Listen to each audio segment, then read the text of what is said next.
उत्सव कथाओं चैनल में हम आपका हृदय से स्वागत करते हैं।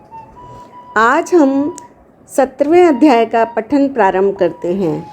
अर्जुन बोले, हे कृष्ण, जो मनुष्य शास्त्र विधि को त्याग कर श्रद्धा से युक्त हुए देवादि का पूजन करते हैं, उनकी स्थिति फिर कौन सी है?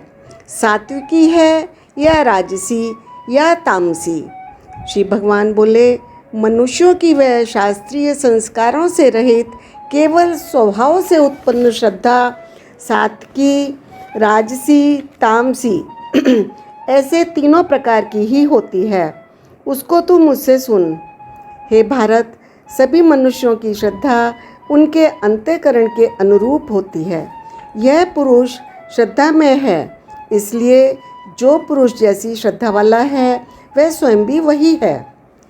सात्विक पुरुष देवों को पूजते हैं, राजस पुरुष यक्ष और राक्षसों को पूजते हैं। अन्य जो तामस मनुष्य हैं वे प्रेत और भूत गणों को पूजते हैं।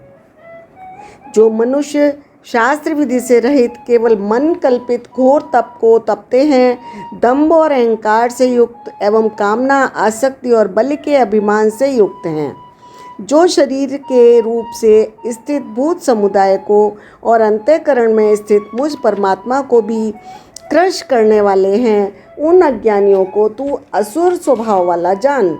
भोजन को भी सबको अपनी अपनी प्रकृति के अनुसार 3 प्रकार का प्रिय होता है, और वैसे ही यज्ञ, तप और दान भी 3 प्रकार के होते हैं।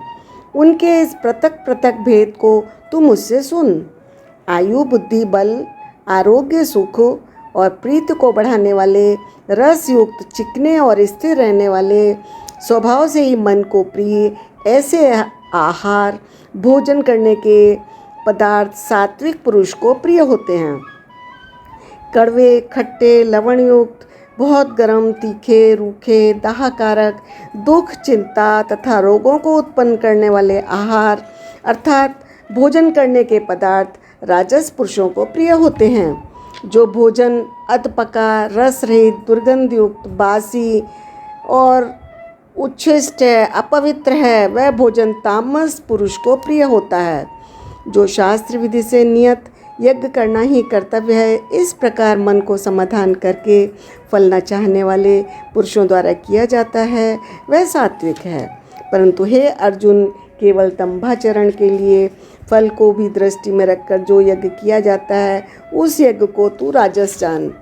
शास्त्र विधि से हीन, अन्न दान से रहित, बिना मंत्रों के, बिना दक्षिणा के, बिना श्रद्धा के किए जाने वाले यज्ञ को तामस यज्ञ कहते हैं।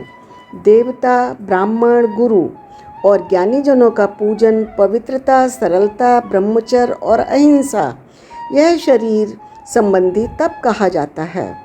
जो उद्वेग न करने वाला, प्रिय और हितकारक एवं यथार्थ भाषण है तथा जो वेद शास्त्रों के पठन का एवं परमेश्वर के नाम जप का अभ्यास है, वही वाणी संबंधी तप कहा जाता है। मन की प्रसन्नता, शांत भाव, भगवत चिंतन करने का स्वभाव, मन का निग्रह और अंतःकरण के भावों की भली भांति पवित्रता, इस प्रकार यह मन संबंधी तप कहा जाता है। फल को न चाहने वाले योगी पुरुषों द्वारा परम श्रद्धा से किए हुए उस पूर्वोक्त 3 प्रकार के तप को सात्विक तप कहते हैं। आज का पठन समाप्त हुआ।